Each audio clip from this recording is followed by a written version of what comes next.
नमस्कार दोस्तों, स्वागत है आपका एक बार फिर से हमारे इस चैनल सनातन बेला पर। दोस्तों, अगर आप अपने जीवन में कुछ नया सीखना चाहते हैं तो चैनल को सब्सक्राइब जरूर कर ले। दोस्तों, सप्ताह के हर अलग अलग दिन हर देवी देवताओं को समर्पित हैं। आप जिस भी कार्य क्षेत्र में जा रहे हो इसमें आपको सफलता जरूर मिलेगी। और अगर आप ये वीडियो अपने फायदे के लिए पूरा देख लेते हो तो मैं यकीनन 101% कहना चाहूँगा कि गरीबी मिटने से आपको धनवान बनने से दुनिया की कोई भी ताकत नहीं रोक पाएंगे। मैं आप लोगों को शुक्रवार संबंधी दो पौराणिक कथा बताऊंगा। कथा ध्यान से सुनना, कथा में ही सारे छुपे हुए हैं। तो सारी जानकारी बताने से, वीडियो में आगे बढ़ाने से पहले सभी दर्शकों से गुजारिश करना चाहूंगा, कमेंट बॉक्स में जय माता लक्ष्मी जरूर लिखना। आइए कथा की ओर चलते हैं। वीडियो को ध्यान से सुनना है आपको। तो कथा के अनुसार एक बुढ़िया थी, उसका एक ही पुत्र था। बुढ़िया पुत्र के विवाह के बाद बहू से घर के सारे काम करवाती। ध्यान से सुनना, बुढ़िया पुत्र के विवाह के बाद बहू से घर के सारे काम करवाती, परंतु उसे ठीक से खाना नहीं देती थी। ये सब लड़का देखता पर माँ से अपने कुछ भी नहीं कह पाता। बहू दिन भर काम में लगी रहती,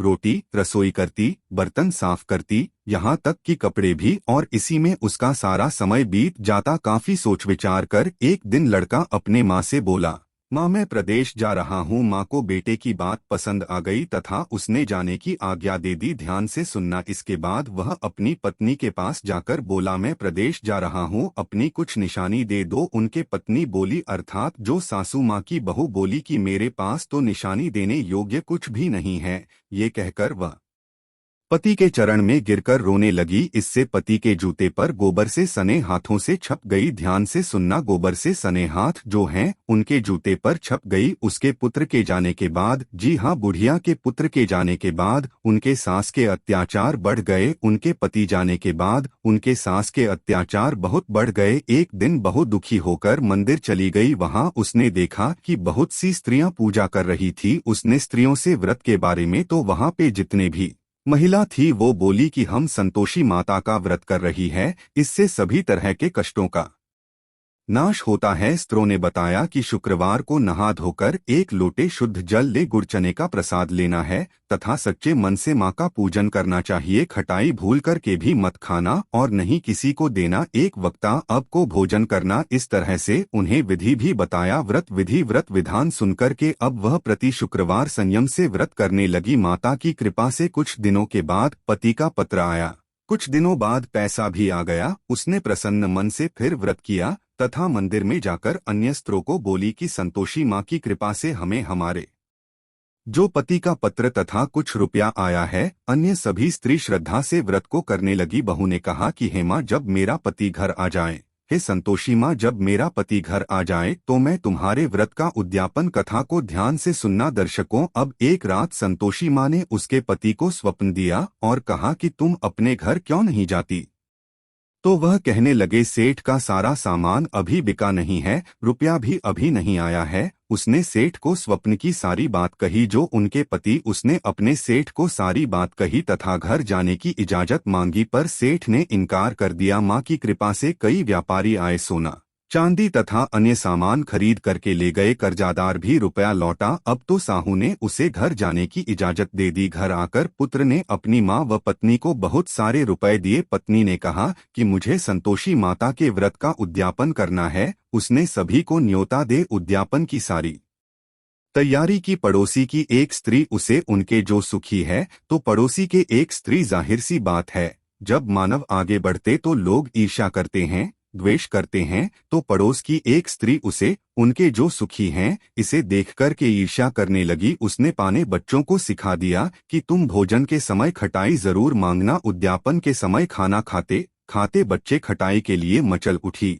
तो बहू ने पैसा देकर उन्हें बहलाया। बच्चे दुकान से उन पैसों की इमली खटाई खरीद करके खाने लगे। तो बहू जो बहू है उन पर माता ने कौप किया। माता संतोषी हैं, ये क्रोध हो गए और राजा के दूतों से उनके जो पति हैं उसको पकड़कर के तुरंत उसी टाइम लेकर के जाने लगे तो किसी ने बताया कि उद्यापन मैंने पैसों की इमली खटाई खाई है। तो बहू ने पुनः व्रत उद्यापन का संकल्प लिया। संकल्प के बाद वो मंदिर से निकली तो राह में पति आता दिखाई दिया। पति बोला, इतना धन जो कमाया है उसका कर राजा ने मांगा था। अगले शुक्रवार को उसने फिर विधि विधान जितने भी विधि विधान पूर्वक उनसे बन पड़े व्रत का उद्यापन किया। इसे संतोषी माँ प्रसन्न हुई और 9 माह बाद चांद सा सुंदर पुत्र हुआ। अब सास बहू तथा बेटे माँ की कृपा से आनंद पूर्वक रहने लगे। देखिए, जो शुक्रवार का दिन होता है ये माँ संतोषी को समर्पित होता है। तो ये थी एक पहला कथा। मैं आप लोगों को जबरदस्त पावरफुल आज गुप्त उपाय बताने जा रहा हूँ जिससे आपके जीवन में कभी धन की कमी नहीं होगी। अब चलिए दूसरे कथा की ओर बढ़ते हैं। कमेंट बॉक्स में अभी तक जय माता लक्ष्मी नहीं लिखे हैं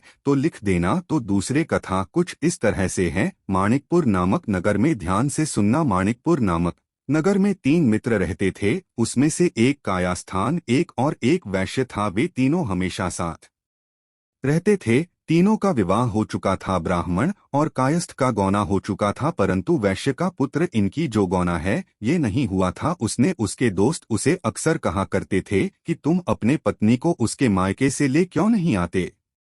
तब वैश्य पुत्र धनराज ने, उनका नाम धनराज, ध्यान से सुनना, तब वैश्य पुत्र धनराज ने अपने पति कुसुम को लाने, पत्नी का नाम कुसुम था। अगले ही दिन धनराज ने माता पिता से अपनी पत्नी कुसुम को ले लाने की बात कही। उसकी बात सुनकर उनके जो माता पिता वे हैरान हो गए। बोले कि बेटे अभी शुक्र अस्त हो रहे हैं, इसलिए अभी बहू को लाना उचित नहीं है, कुछ दिन ठहर कर रुक जाओ। परंतु धनराज नहीं माना। वह कुसुम को लाने ससुराल पहुंच गए। ससुराल में धनराज की खूब भाव भगत की गई, क्योंकि जाहिर सी बात है जब किसी के दामाद आए तो डर से भी है। तो धनराज ने कुसुम को विदा करने के लिए कहा तो उसके सास ससुर ने बोला कि बेटे अभी शुक्र अस्था हो रहे हैं, ऐसे में लड़की को विदा नहीं करते, कुछ दिन ठहर जाओ, फिर हम कुसुम को खुशी खुशी विदा कर देंगे। परंतु धनराज वहां भी जिद पर अड़ गया और कुसुम को लेकर के ही वहां से विदा हुआ। धनराज कुसुम को जब अपने घर ले जा रहे थे तो अचानक बैल तेजी से भागने लगे। रास्ते में पड़े पत्थर से टकराने से गाड़ी का पहिया टूट गया। फलस्वरूप कुसुम को काफी दोनों को आगे की यात्रा पैदल ही करनी पड़ी। सुनसान रास्ते से गुजरते हुए डाकुओं ने उन्हें लूट लिया। उनका सारा धन, आभूषण और वस्त्र भी छीन लिए। किसी तरह से वे घर पहुंचे। दूसरे दिन घर में धनराज के बिस्तर पर सांप चढ़ गया और उसे डस लिया। सेठ जी ने ध्यान से सुना। सेठ जी ने बड़े बड़े चिकित्सक को बुलवाए, मगर कोई भी चिकित्सक जहर उतारने में सफल नहीं हुआ। दूर दूर से सपेरे बुलाए गए, परंतु कोई भी धनराज को नहीं बचा सका। धनराज की मृत्यु हो गई। उसी समय पंडित ने, ध्यान से सुना, उसी समय पंडितों ने सेठ जी को एक बात बताई कि आपके बेटे ने शुक्र अस्त होने पर बहू को विदा करा लाने की भूल की है। यदि आप शुक्रवार की पूजा अर्चना करें और बहु शुक्रवार का व्रत करे तथा कथा सुनकर प्रसाद, तो शुक्र देवता की अनुकंपा से धनराज पुनः जीवित हो सकता है। सेठ जी ने पंडितों की बात मानकर अपने मृत बेटे और बहू को वापस उसके ससुराल भेज दिया। कुसुम ने अपने घर अर्थात अपने कहा जाए मायके पहुंच करके शुक्रवार का व्रत और पूजन पाठ किया। उसने अपने पति की गलती के लिए शुक्र देवता से क्षमा मांगी। फलस्वरूप धनराज जीवित हो उठा। धनराज के जीवित हो जाने से घर में खुशियां भर गई। उधर धनराज के माता पिता ने बेटे की जीवित होने का समाचार सुना तो शुक्रवार का व्रत किया और गरीबों को अन्न, वस्त्र, धन का दान किया। शुक्र के उदय होने पर धनराज अपनी पत्नी कुसुम के साथ घर वापस लौट आया। दोनों पति पत्नी शुक्रवार को अविधि शुक्रवार का विधि विधान से व्रत करते हुए शुक्र की पूजा करने लगा और उनके घर में धन की वर्षा होने लगी। ऐसा कहा जाता है उनके सभी कष्ट दूर होते चले गए। परिवार के सभी जितने भी वहां पे लोग रहते थे सब आनंद पूर्वक रहने लगे। देखिए, जो शुक्र देवता, इसे व्यवहारिक शुक्र देवता कहे गए हैं। जो शुक्र देवता प्रसन्न होते हैं तो मानव को तेजी से धन प्रदान करते हैं। हम कई बार आप सभी दर्शकों को बोलते हैं कि जो लोग अपनी कुंडली में शुक्र को मजबूत कर लेते हैं, ऐसे मानव के जीवन में भी फिर कभी धन का अभाव नहीं होता। जो बच्चा पैदा करने में असमर्थवान होते हैं, ऐसे मानव को भी शुक्र की रत्ना जरूर धारण करना चाहिए। देखा जाए तो शुक्र की जो रत्न कहे गए हैं वह है हीरा, परंतु आम जन लोग हीरा नहीं धारण कर पाते। तो क्या करना चाहिए? तो शुक्र को अगर प्रसन्न करना तो ओपल धारण कर सकते हैं। पुरुष हैं तो 5 से 7 रत्ती के बीच में अगर उपाल धारण करते हैं, घर से काम पर निकलते समय थोड़ा सा आप चाहते हो तो चीनी खा करके जरूर निकले। जो लोग संतोषी माता को मानते हैं उनके लिए व्रत रखें। ऐसे मानव मीठा और दही खाए, बल्कि मीठा खा सकते हैं परंतु दही उपाय नहीं करें। और जो लोग जैसे संतोषी माता को नहीं मानते, जो लक्ष्मी माता को मानते हैं, शुक्र देह को मानते हैं, ऐसे मानव घर से बाहर निकलते समय थोड़ा सा मीठा दही खाकर के निकले। अगर पति पत्नी में तनाव रहता है तो शुक्रवार के दिन अपने शयन कक्ष में प्रेमी पक्षी, ये जो प्रेमी पक्षी कहेंगे, 2 पक्षी रहते हैं आपस में जोड़े, इनके जोड़े तस्वीर आपको अपने घर में लगाना चाहिए। अगर आपके काम में अवरोध आहार है तो शुक्रवार के दिन काली चिट्ठी को शक्कर डालें। आपके काम में अवरोध आ रही है, तत्काल बंद हो जाती है।